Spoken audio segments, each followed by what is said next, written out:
Hi everyone, it's Christine here from Ever After Paper Crafts, and today I thought I would do a quick video for you to share how I created this fun background on this card using some watercolors. Now I'm not going to do the coloring with you guys today because this video is really about this watercolor background, but if you would like to see how I colored the little saloon and the horse and the little raccoon sheriff who is adorable, let me know and I would be happy to do another video to show you that.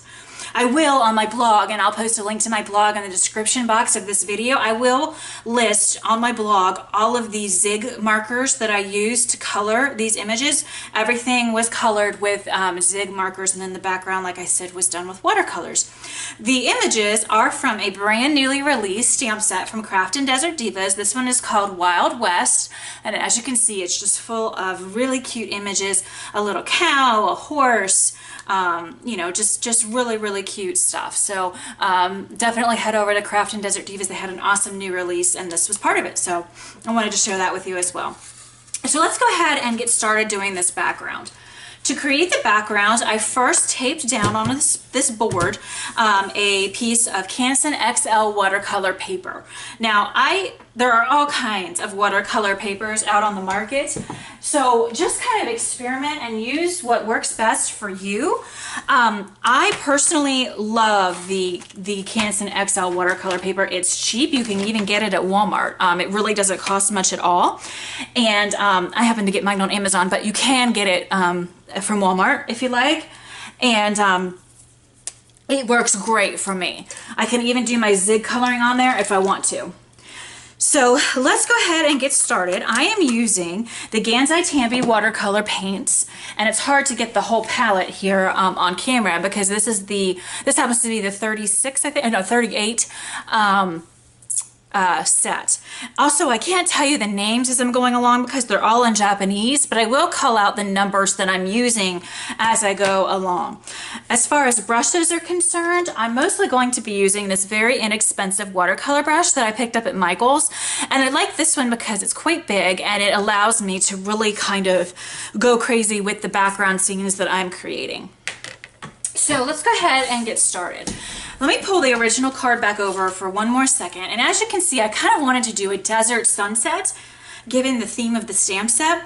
So I wanted to start with like a brown for the sand at the bottom of the image and then work my way up. By the way, as you can see, I ended up cutting this piece of Canson XL water paper with a fancy die frame rectangle from Craft and Desert Divas. But I always recommend starting out with a piece of Canson watercolor paper, or whatever watercolor paper that you're using, larger than what you ultimately would need. So I just kind of assume as a matter of thumb when I'm doing my watercoloring that I'm going to fill the whole front of a 4 1/4 by 5 1/2 card front, which is an A2 size card. So just in case I had wanted this to fill the whole card front, I would be able to do that if I wanted to. So in measuring then how much I put on my board to accommodate the tape, I add 1 inch each way. So this piece that you see here taped to the board is 6 1/2 by 5 1/4. So it's 1 inch longer and 1 inch wider than a normal A2 size card front. I found that that works great for me given the allotment for the tape. Now, a couple other things I just wanted to mention. This is just a hard board, tough board. You can use a cutting board to do this. You can use, you know, rummage your kitchen and find something. This board is very inexpensive. It's less than $3, and I got mine from Simon Says Stamp. The purpose of having this, and then this tape is blue painter's tape, the purpose of doing it this way is that even though this is watercolor paper and it's meant to work with water, it's still paper, and so it can warp when the water goes on the paper. So to avoid that, or to at least lessen the severity of the warping, taping it down to this hard flat board really helps. Okay, so that's all for the introductory matters. I have a cup of water here. I'm just getting my paintbrush nice and wet, and now I'm going to come over here and I'm going to use number 46, which is a brown color, and I'm just going to kind of go, and this is going to sound funny, I like making the little noises when I paint. It kind of helps, I think. And I'm just spreading this this one color of brown across the bottom portion of my cardstock here, my watercolor cardstock. And the reason that I did the little kind of whoop-de-doo, the little hills, if you will, is because I wanted to kind of look like sand dunes, like you're out in the desert or something. So I'm going to go back in and get a little bit more of the number 46 and put it down. This is going to give us some shading here. Now, another thing that you're going to want to have handy when you're creating something like this is a heat tool. You can just use the same heat tool that you would use if you were doing embossing. The reason why I suggest having a heat tool is twofold. First, it does help you move your project along so you don't have to wait for things to dry naturally, but way more important is that it allows you to layer colors on top of the other without them all blending together into kind of a puddled mess. So I really like that about this, about using the heat tool, because I want to use a slightly darker paint now, and I'm going to go with number 47, which is a slightly darker brown, and I'm just going to kind of put just a little bit here-ish and here-ish. And that's just going to kind of add just a little bit of dimension to, a little bit of shading and dimension to my little sand dunes or my desert scene here. So let me go ahead, rinse my brush off and dry this quickly. And I promise you, it's going to look like a hot mess until you get the finished card done. It really is. But once you get the card completed, you're going to find that you really like it. Now I'm going to go back with one more coat of the number 46, the lighter brown, and just kind of blend it, get my little hillside here like I want it, and blend it in with the darker brown that I put down.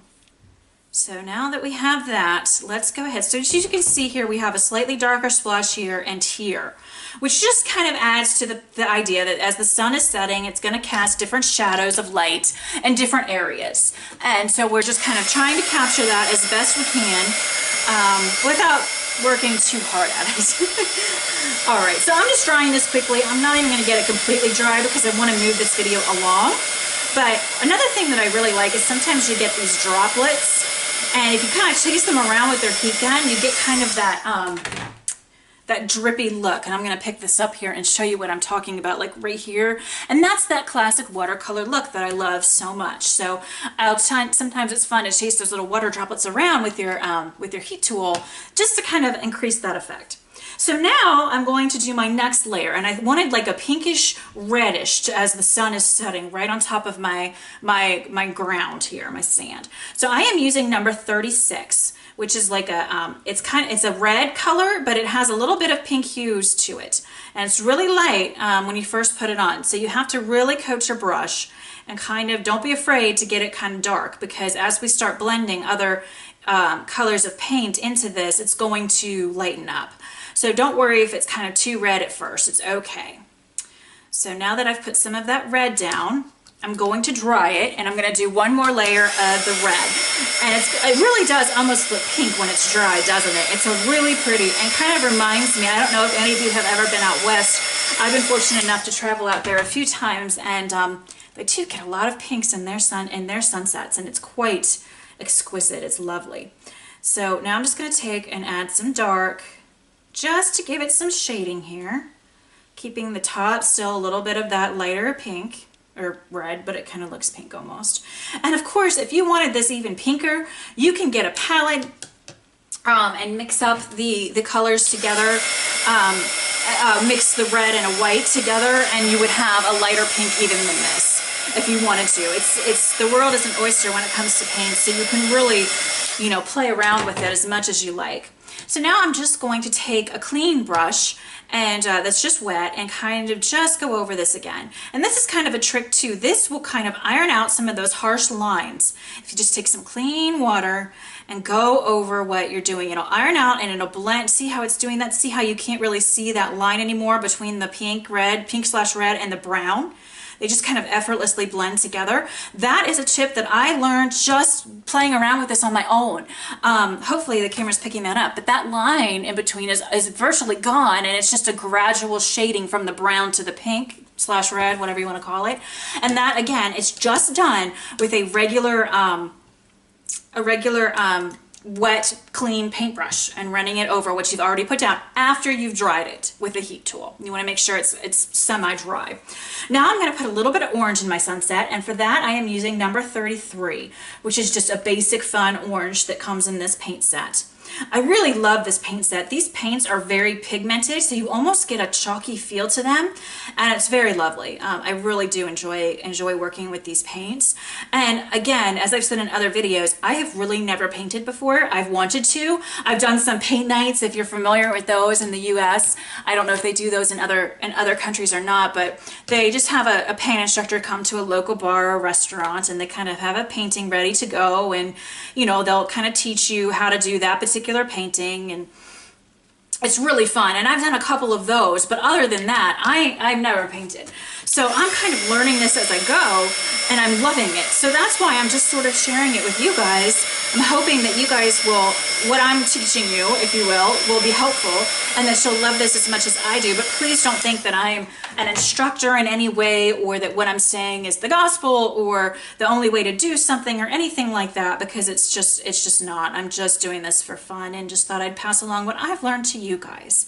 So now I have just put a little bit more orange, kind of more to the left, just to do a little bit of that shading. I'm going to dry this one more time, and then I'm going to do that trick with the clean wet brush again to blend out that line between the orange and the pink. I keep calling it pink. You guys know what I mean. It's that reddish color that is light enough to almost look pink. So now I have my paintbrush that's nice and clean and wet, and I'm just going to run it over. And you'll see here that that line is just going to kind of meld, what is the word I'm looking for? Blend away. I guess that's a good word for it. There we go. Okay. All right, beautiful. And now we're going to put two different colors of blue, and we'll be done. So the next blue that I'm going to use is number 63. This is my favorite blue in the entire set, but I'm going to go kind of light on it because, you know, I want the darkest blue to be at the top. So I'm going to go kind of light on this. Again, this is number 63, and I'm just going right up against that line of the orange.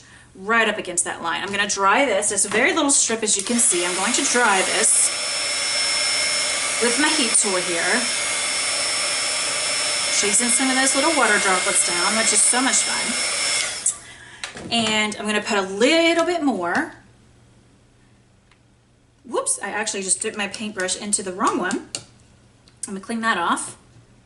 All right, here we go. Number 63. Just pull that across here.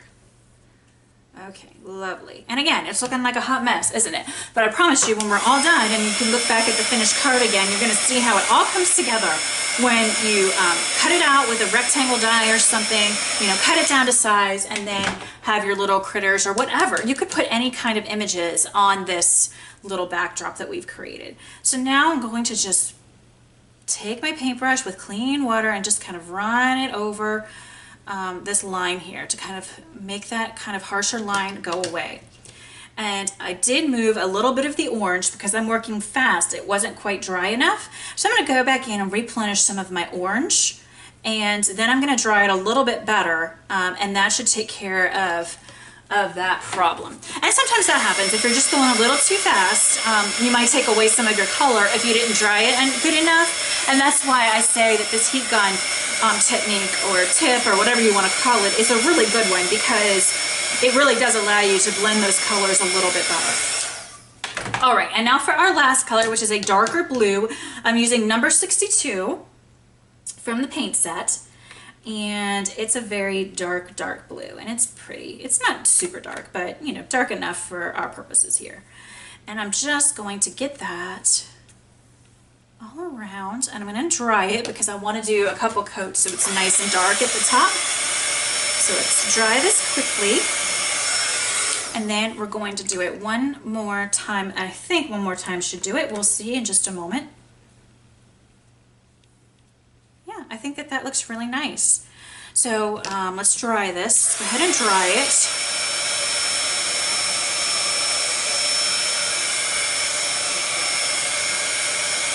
And I'm going to dry it extra good because I want to kind of blend out these lines one more time with my clean wet brush. All right, so now I'm going to take this clean wet brush one more time, and it's wet and clean, and I'm just going to blend out these lines. Blend them a little. And I don't mind some lines because it does, like I said, especially those watercolor lines, it really adds to the painting. and gives it that nice watercolor look. So here we have it. Here's how I created this little sunset sky and sand for a desert scene. If you wanted this to be like a grass scene, instead of the brown down here, you would just do green, and that would look lovely.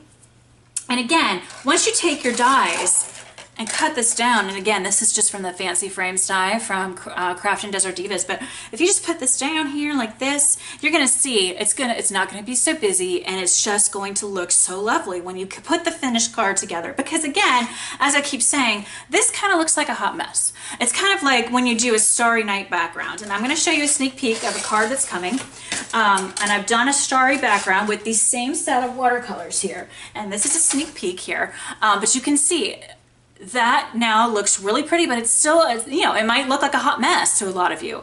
I kind of know what I'm going to do with it, so to me, I'm really pleased with it. But right now, it's probably like, what the heck?